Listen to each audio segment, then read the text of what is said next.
전 펜싱 국가대표 남현희 씨의 재혼 상대 전창조 씨에 대한 관련 소식입니다. 방금 전 전 씨에 대한 구속영장 실질 심사가 시작이 됐습니다. 취재진 앞에 모습을 드러낸 전 씨의 조금 전 모습 먼저 보고 오겠습니다. 남현희 씨는 범죄 행위 전혀 몰랐나요? 미랑 계획했다는 거 사실입니까? 피해자에게 변제 어떻게 하실 계획입니까? 사기 공모한 다른 사람 없습니까? 남현희 씨 조카 폭행 의혹도 인정하십니까? 억울한 거 없으세요? 한 말씀만 해주시죠. 남현희 씨는 범행에 대해 아예 몰랐던 건가요? 남현희 씨가 고소했는데 신변 어떻습니까? 피해자 계획 어떻게 되세요? 자, 지금 이 전창조 씨, 기자들의 질문에는 묵묵부답으로 일관하는 모습이었어요. 네, 남현희 씨와 이 결혼을 발표한 뒤에 이 각종 사기 의혹으로 체포된 전창조 씨에 대한 구속영장 신문이 지금 이 시각 이 동부지법에서 열리고 있습니다. 앞서 보신 것처럼 이 송파경찰서 유치장에 입감돼 있던 전 씨는 1시 반쯤에 경찰서 로비에 이 모습을 드러냈습니다. 그리고 동부지법으로 또 이동한 후에 전창조 씨는 각종 혐의를 묻는 질문과 또 남현희 공범 여부에 대한 질문 모두 묵묵부답으로 일관을 했는데요. 이후 변호인을 통해서 입장을 밝혔습니다. 이 전창조 씨 측은 혐의를 인정한다, 피해자들에게 죄송하다, 남현희와의 대질 조사에 적극 임하겠다 이렇게 밝혔는데요. 앞서 남현희 씨 측에서도 먼저 대질 조사를 원한다 이렇게 입장을 밝힌 바가 있죠. 오늘 구속심사 이후에 실제 남현희 씨와의 또 대질 신문 등이 이뤄질지도 관심입니다. 자, 전 씨에 대한 이 구속 여부가 빠르면 이제 오늘 중으로 나올 전망인데요. 자, 일단 뭐 구속에 대한 그 조건, 예를 들어서 증거인멸이라든가 도주의 우려, 그다음에 사안의 중대성 이런 걸 봤을 때 또 피해 규모도 만만치 않기 때문에 구속될 거다 이런 전망이 많은데 전 변호사님 어떻게 보십니까? 개인적인 생각으로는 구속 가능성이 거의 100%에 가깝다고 생각을 합니다. 왜냐하면 일단 현재까지 파악된 피해자가 14명에서 15명, 또 피해 규모가 한 19억 정도 된단 말이죠. 그러니까 피해자 숫자도 일단 너무 많고요. 그리고 아까 제가 단서를 붙였죠. 지금까지 확인된 피해자 수. 훨씬 그동안의 씀씀이를 볼 때 피해자 수와 피해 규모는 훨씬 커질 가능성이 높습니다. 거기다가 이제 죄명이 일반 형법상 사기가 아니라 피해 금액이 5억 원 이상이면 특정경제범죄 가중처벌 등에 관한 법률 위반에 해당하기 때문에 그럼 형량도 굉장히 높거든요. 거기다가 사실 전창조 씨 같은 경우 소환에 불응해서 체포영장을 청구한 게 아니라 소환도 하기 전에 체포영장을 발부받았단 말이에요. 그러니까 도주 우려도 굉장히 높다고 판단하고 있는 것 같고, 그래서 오늘 시간의 문제지 오늘 저녁쯤에는 구속됐다는 소식이 들려오지 않을까 싶습니다. 자, 이 전 씨의 재혼 상대였던 이 남현희 씨가 이 공범일지 아니면 피해자일지 이 부분도 핵심 쟁점 중 하나입니다. 피해자들은 이 남 씨가 전 씨에게 받은 이 고가의 선물 등을 근거로 공범 의혹을 제기하고 있는데 이에 대한 남 씨와 또 전 씨의 주장은 현저히 엇갈리고 있습니다. 함께 들어보시죠.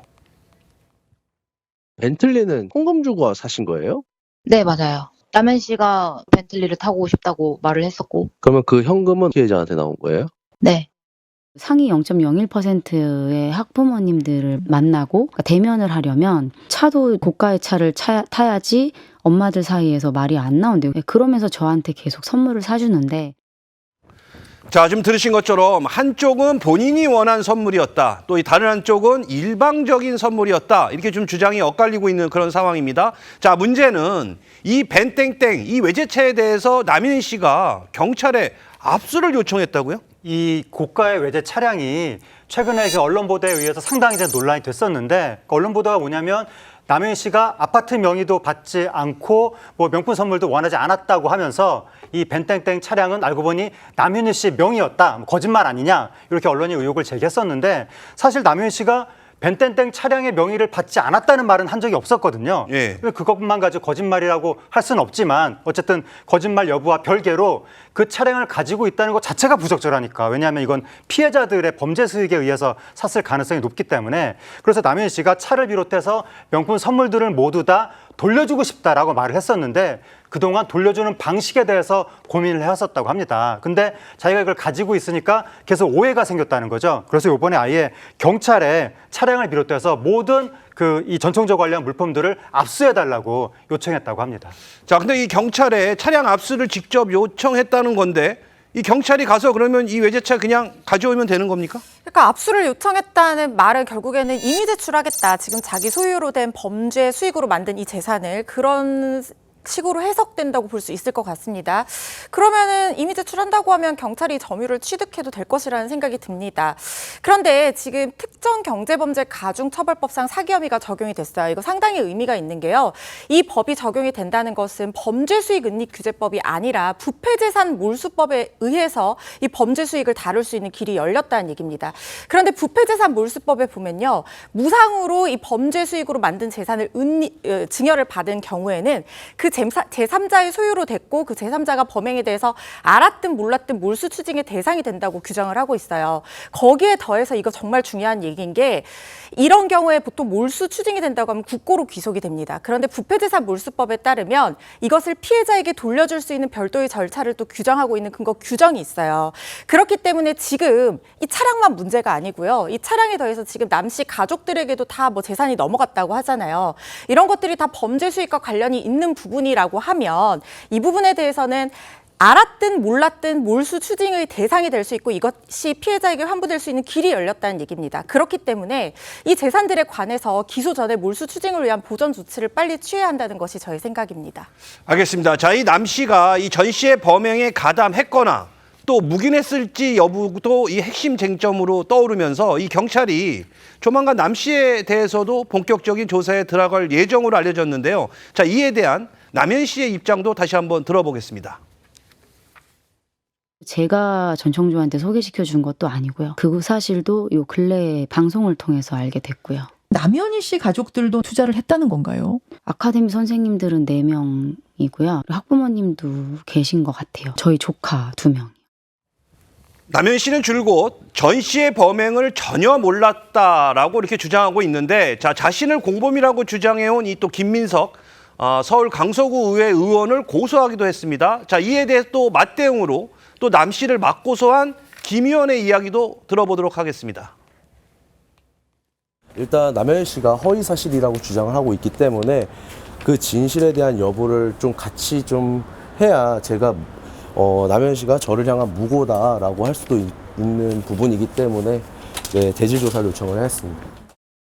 자, 변호사님, 이 남현 씨를 둘러싼 수사 어떻게 전망하십니까? 일단 김민석 강서구의 의원과의 관계에서 이제 무고, 쌍방으로 무고를 고소한 상황, 이거는 아마 그냥 양쪽 다 무혐의로 결론이 날 겁니다. 말 그대로 허위 사실을 가지고 고소를 한 것이 아니라 각자가 가지고 있는 판단에 따라서 고소를 수사를 받겠다는 뜻이기 때문에 이 부분은 제가 보기에 큰 이견 없이 정리가 될 거고요. 결국 이 남현 씨에 대한 수사의 핵심은 전청조 씨의 범행을 남현 씨가 알고 묵인했느냐, 아니면 적극 가담했느냐, 아니면 아예 관계가 없느냐, 이 부분이 결국 핵심이 될 텐데, 사실 전청조 씨가 했던 얘기 중에 좀 의미심장한 얘기는 지난 2월에 남현 씨가 본인이 재벌 3세가 아니라는 것을 기자를 사칭하는 그 대역 있잖아요. 그걸 사용하는 걸 보고 알았다는 입장인데, 그렇다면 남현 씨도 전청조 씨의 존재를 알았다는 거죠. 그렇다면 이제 공범이 될 여지도 있는데, 또 그와 또 반대되는 얘기도 좀 굉장히 많은 상황 아니겠습니까? 예. 결국 그 부분에 대해서 실체를 정확하게 파악하기 위해서는 당사자들의 진술, 또 각종 여러 가지 뭐 통신 기록 조회, 그다음에 주변인들의 진술, 또 더 나아가서 지금 서로 다 하겠다고 하는 그 대질 조사, 이런 과정 등을 통해서 남현희 씨가 인지했는지 여부를 밝힐 것으로 보입니다. 알겠습니다. 자, 지금 이 시각 구속 심사를 받고 있는 이 전청조 씨의 사기 행각에 대해서도 조금 더 좀 짚어보도록 하겠습니다. 전청조 씨의 사기 행각에는 이 남현 씨 외에도 여러 인물들이 등장합니다. 자, 피해자들이 전 씨를 재벌 3세로 믿었던 근거 중 하나가 바로 이 사람들 때문이기도 한데요. 관련 내용 먼저 들어보겠습니다. 인터뷰를 저희 여성조선 스튜디오에서 진행을 했는데요. 당시에 경호원 한 명이 대동했습니다. 우선 경호원들은 전 씨에게 굉장히 깍듯한 태도였고요. 전 씨 같은 경우는 경호원을 부를 때 어떤 호칭이나 뭐 이름, 직함을 부르는 대신 손짓으로 좀 부르는 경향이 있었습니다. 경호원이 저희 집 앞에까지 전청조를 데리러 온 거예요. 전청조 회장님 모시듯이 모시고 가더라고요. 진짜 드라마에서만 보던 회장님이 있었구나. 저런 사람이 어쨌든 나한테 다가왔으니까 그냥 신기했어요.